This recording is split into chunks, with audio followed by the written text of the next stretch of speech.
샬롬. 오늘도 평강의 하나님이 우리와 함께 하셔서 오늘도 승리케 하실 줄 믿습니다. 복 있는 사람은 21일째 예배입니다. 다 같이 사도신경으로 신앙 고백 드리시겠습니다. 전능하사 천지를 만드신 하나님 아버지를 내가 믿사오며 그 외아들 우리 주 예수 그리스도를 믿사오니 이는 성령으로 잉태하사 동정녀 마리아에게 나시고 본디오 빌라도에게 고난을 받으사 십자가에 못 박혀 죽으시고 장사한 지 사흘 만에 죽은 자 가운데서 다시 살아났으며 하늘에 오르사 전능하신 하나님 우편에 앉아 계시다가 저리로서 산자와 죽은 자를 심판하러 오시리라. 성령을 믿사오며 거룩한 공회와 성도가 서로 교통하는 것과 죄를 사하여 주시는 것과 몸이 다시 사는 것과 영원히 사는 것을 믿사옵나이다. 아멘. 시편 19편 7절부터 14절까지입니다. 야훼의 율법은 완전하여 영혼을 소성시키며 야훼의 증거는 확실하여 우둔한 자를 지혜롭게 하며 야훼의 교훈은 정직하여 마음을 기쁘게 하고 야훼의 계명은 순결하여 눈을 밝게 하시도다. 야훼를 경외하는 도는 정결하여 영혼까지 이르고 야훼의 법도 진실하여 다 의로우니 금 곧 많은 순금보다 더 사모할 것이며 꿀과 송이꿀보다 더 달도다. 또 주의 종이 이것으로 경고를 받고 이것을 지킴으로 상이 크니이다. 자기 허물을 능히 깨달을 자 누구리요? 나를 숨은 허물에서 벗어나게 하소서. 또 주의 종에게 고의로 죄를 짓지 말게 하사 그 죄가 나를 주장하지 못하게 하소서. 그리하면 내가 정직하여 큰 죄가에서 벗어나겠나이다. 나의 반석이시요 나의 구속자이신 야훼여, 내 입의 말과 마음의 묵상이 주님 앞에 연락되기를 원하나이다. 아멘. 시편 19편은 다윗의 시입니다. 이 19편에는 하나님의 말씀을 6가지로 표현하고 있는 것을 알 수가 있는데요. 야훼 율법, 야훼 증거, 야훼 교훈, 야훼 계명, 야훼를 경외하는 도, 야훼의 법 등으로 표현하고 있습니다.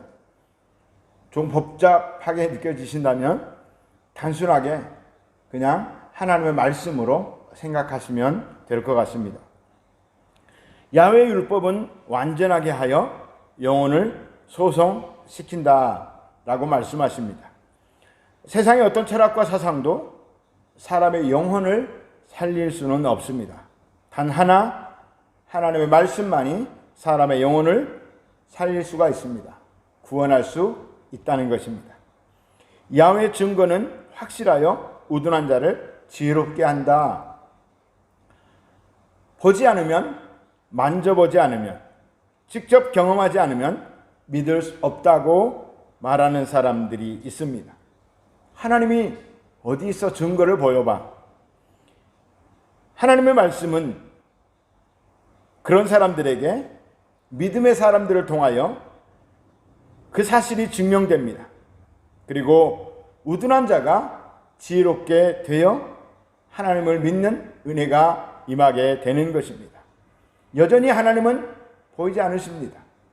그렇지만 그 보이지 않는 하나님이 우리들을 통해서 부인할 수 없는 사실로 나타나게 되는 것입니다. 증거되게 되는 것이죠. 그러면 우둔한 자가 지혜를 얻게 된다는 것입니다. 야훼의 교훈은 정직하여 마음을 기쁘게 한다.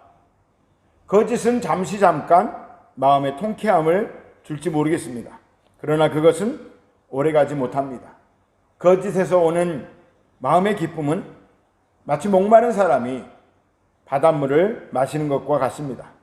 반대로 정직은 처음에는 다소 버거움이 따를 수도 있고 또 어리석게 보이고 답답하게 보일 수도 있습니다. 워낙 세상과 세상 사람들 가운데 거짓된 사람이 많기 때문입니다.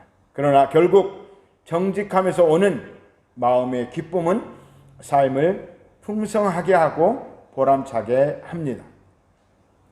야훼 계명은 순결하여 눈을 밝게 한다고 말씀하십니다. 원수 사탄은 우리를 영적으로 눈멀게 하고 귀멀게 합니다. 하나님을 볼 수 없게 합니다.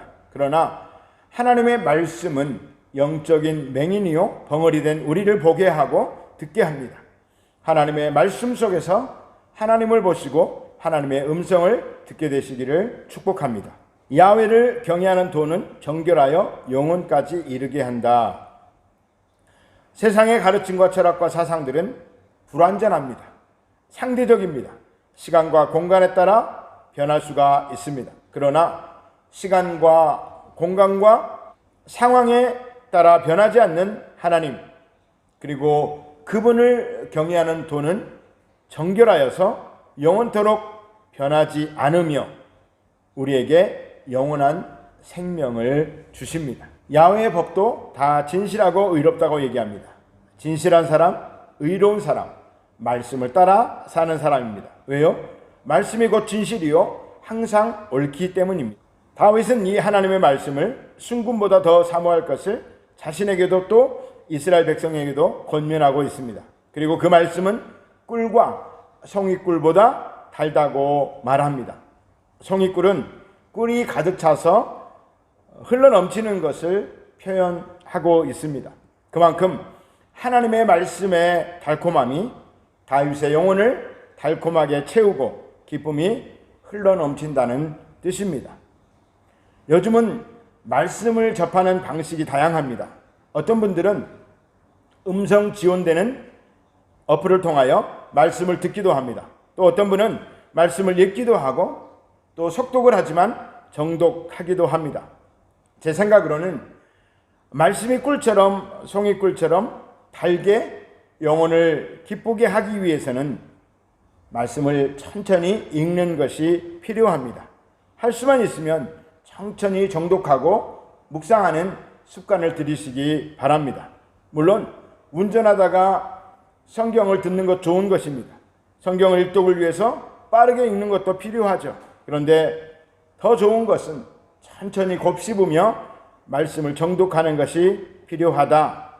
음식물을 계속 씹으면 단물이 나오듯이 하나님의 말씀도 천천히 곱씹으면 꿀같이 달콤함이 우리 영혼에 가득하게 됩니다. 아무튼 늘 하나님의 말씀을 가까이 하시기를 축복합니다. 11절 12절 또 주의 종이 이것으로 경고를 받고 이것을 지킴으로 상이 크니이다. 자기 허물을 능히 깨달을 자 누구리요? 나를 숨은 허물에서 벗어나게 하소서. 다윗은 또한 말씀 앞에서 자신을 성찰하여 자신의 허물과 죄를 발견하고 속히 용서받는 은혜를 누리는 삶이었습니다. 13절 또 주의 종에게 고의로 죄를 짓지 말게 하사 그 죄가 나를 주장하지 못하게 하소서. 그리하면 내가 정직하여 큰 죄가에서 벗어나겠나이다. 다윗은 마지막으로 하나님께 기도합니다. 고의로 짓는 죄, 다시 말하면 죄인지 알고도 짓는 죄, 고범죄라고 하죠. 그 고범죄를 짓지 않게 해달라고 하나님께 기도합니다. 우리가 모르고 죄를 지을 수도 있습니다. 물론 이런 죄도 당연히 회개해야 합니다. 그리고 늘 죄에 민감하게 반응할 수 있도록 깨어 있어야 합니다. 그러나 알고도 짓는 죄는 그 무게가 비교할 수 없이 무겁습니다. 그런데 알고도 짓는 죄, 고범죄보다 더 무서운 죄가 있습니다. 습관적으로 짓는 죄입니다. 이것을 끊어야 합니다. 혹시 습관적으로 짓는 죄가 있다면 하나님께 간절히 기도하여 끊어버리시기 바랍니다. 14절 나의 반석이시여 나의 구속자이신 야훼여 내 입의 말과 마음의 묵상이 주님 앞에 연락되기를 원하나이다. 우리는 늘 기도하고 찬송하고 봉사하고 헌금합니다. 우리가 드리는 기도, 찬송, 봉사, 헌금 얼마나 주님께 연락이 될까요? 이 모든 것들이 하나님께 연락되는 은혜가 있기를 축복합니다. 순결함으로 드린 모든 예배는 반드시 하나님께서 받으시고 축복하실 줄 믿습니다. 우리의 모든 신앙의 행위가 하나님께 인정받고 하나님을 기쁘시게 하는 향기가 되었으면 좋겠습니다. 우리 이제 기도하겠습니다. 하나님의 말씀이 내 삶에 송이꿀보다 더 달게 하여 주옵소서. 내 영혼을 만족시켜 주시옵소서. 그리고 말씀 앞에 늘 자신을 성찰하여 바로 서는 은혜가 있게 하여 주시고 내 말과 마음의 묵상이 하나님 앞에 늘 상달되어 연락되기를 간절히 소망합니다. 그리고 우리 성도님들, 우리 교회에 말씀이 흥왕하고 부흥하는 역사 있게 하여 주시고 괴롭고 힘든 시간을 지나는 성도님들 속히 회복시켜 주옵소서. 또 자신의 문제를 가지고 이 시간 주여 삼창하고 기도하겠습니다. 주여, 주여, 주여.